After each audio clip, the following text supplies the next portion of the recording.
The Amazon. Just saying the name conjures up these incredible images, right? A vast, mysterious world just teeming with life. It's often called Earth's last great wilderness for a reason. It's a place that holds secrets millions of years in the making. So let's dive in and explore the unbelievable story of this living continent. You have to ask yourself, how on earth did something like this even come to be? How did 55 million years of evolution create what is, without a doubt, our planet's greatest natural treasure? But, and here's the hard pivot, all that history is now up against a much more urgent and, frankly, much scarier question. Why could it all just disappear? And in our lifetime? That tension, between its ancient past and its incredibly fragile present, that's the real story of the Amazon today. Okay, so to really understand what we stand to lose, we've got to go back, way back. We have to start at the beginning, in this ancient world of wonder, to truly wrap our heads around the origins and just the mind-boggling scale of this living continent. So picture this, the world after the dinosaurs. 66 million years ago, they're gone. South America is basically this giant, isolated island continent. And that isolation, that was the secret sauce. It let life evolve on this completely unique path. So around 55 million years ago, the rainforest we know starts to take shape, kicking off an almost unbroken chain of evolution that's still going on right now. Now, trying to grasp the sheer size of the Amazon, it's almost impossible. We're talking 5.5 million square kilometers. To put that into perspective for you, that's bigger than the entire European Union. All of it. This isn't just a forest, it's practically a continent made of trees.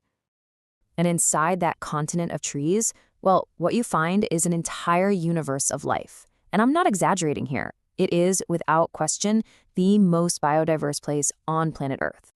The numbers here are just staggering. Let's just run through them. It starts with the plants. We're talking at least 40,000 different species. It's like a botanical library that has no end. Then you've got the rivers. They are just as packed with life, home to more than 3,000 species of freshwater fish. Think about that for a second. That's more fish diversity than in the entire Atlantic Ocean. Insane. And then we get to the insects. Scientists estimate there are over 2.5 million different species.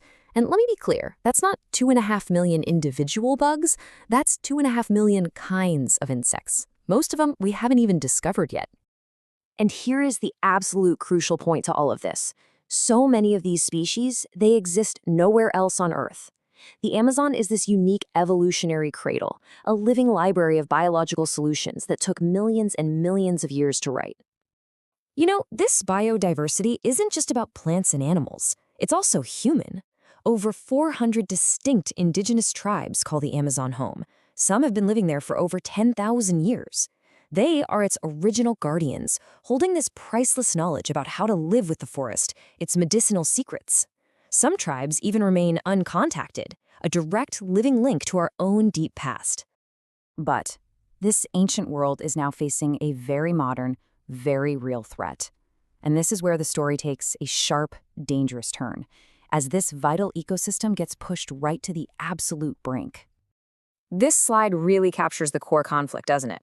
On one side, you have the system that literally gives life to our planet, pumping out 20% of our oxygen, stabilizing the global climate.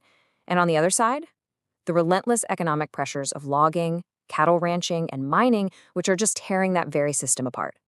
And this brings us to a really terrifying concept, the tipping point. See, the Amazon creates its own weather.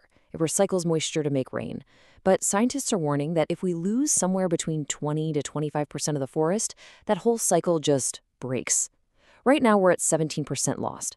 If we cross that threshold, the rainforest can't sustain itself anymore, and huge areas could just turn into dry savanna. For good. We are dangerously close. And don't think for a second this is some distant problem. The consequences are absolutely global. The collapse of the Amazon would trigger climate chaos, messing with weather patterns thousands of miles away. It would affect farming, it would affect daily life, for all of us. But, and this is a really important but, the story doesn't have to end in collapse. There is a fight for the future happening right now. It's a fight built on hope, on resilience, and on a clear path towards recovery. So what does that path forward actually look like? Well, first, it starts by empowering the forest's most effective guardians, the indigenous communities. Their lands consistently show the lowest rates of deforestation. It also means actively reforesting damaged areas, helping the ecosystem heal itself. It means using technology like real-time satellite monitoring to stop illegal logging before it gets out of control. And finally, it requires all of us, global cooperation, because a planetary asset like this needs a planetary commitment to protect it. When you put it all together, you see the Amazon is so much more than just a forest. It really is Earth's lungs, breathing life into our atmosphere. It's Earth's heart, driving the climate systems that we all depend on. It is, quite simply, one of Earth's greatest treasures. You see, the story of the Amazon, it isn't finished. For 55 million years, it survived ice ages, it survived the asteroid that killed the dinosaurs.